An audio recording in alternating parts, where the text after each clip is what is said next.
Hello, today I'm in Seat Toledo. In this video I'll show you how to adjust side mirror's position.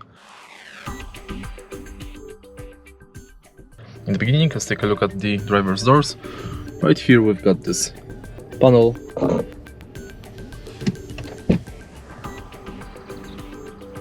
Simply twist this knob between L and R to select side mirror, and now push the knob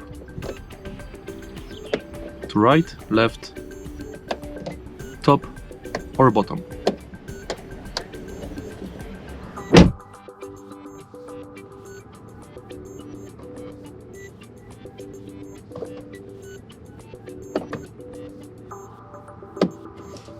And that's it. If you find this video helpful, please leave a like, comment and subscribe.